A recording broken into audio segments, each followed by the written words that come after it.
Okay, this has been difficult, but hi, I'm Sophie. I'm Naomi. I'm Tisha. And I'm Esme. And this is John Wink's booth, our study group. So, It's a week. Get it? It's a week. this is Monday. March 5th. 6th. I'm horrible with dates, sorry. So, we just did the homework for the 4 freedoms, and we're just going to talk about a freedom. So, the one that I want to talk about was the freedom of worship. And back then, it basically meant that you could worship God in any way that you wanted. And that was specifically what he said, worship God in his own way everywhere in the world.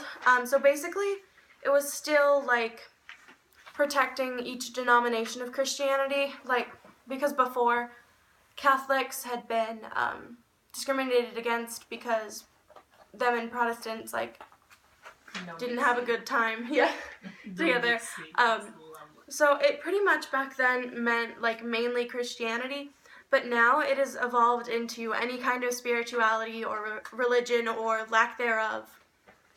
Freedom of what back then was basically saying that during everyone in the world at this time, because they were all in an economic wartime, that everyone would achieve freedom of peace and be able to afford things economically. Basically say no more Great Depression is going to happen from this place forward, and that's what we have to defend, which is sort of still true today, but right now freedom of what just mostly focuses on freedom of considered being able to purchase anything you want and consume it any way you want. So McDonald's is anything you basically want, any app, any phone, electronics. It's it has gotten broader too, not just specifically economical no more depression things, but consumer goods and focusing on the people itself. Okay, freedom of fear basically back in World War II was mostly about being able to go overseas and just be able, if you're going on a vacation somewhere else, having a peace of mind when you're traveling, and also having a peace of mind at home and just protection. And today, I feel there's limits on freedom from fear with things like gun laws and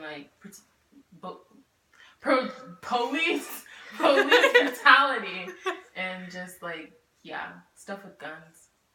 Okay, and with freedom of speech, the huge thing that differs from back in the 1800s and World War II and now is that before people weren't really allowed to speak out against the U.S. government, whereas now a lot of people, primarily with our President Donald Trump, a lot of people have a lot of mean things to say and feel the need to voice their opinion, which is good, but in the past this would have not been acceptable because people could have been imprisoned for this. Unless you're supporting your country, then True. It's completely legal.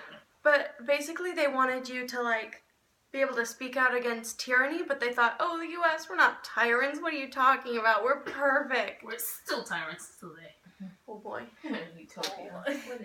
Okay. This utopia. So that was our study group. Yeah. Bye!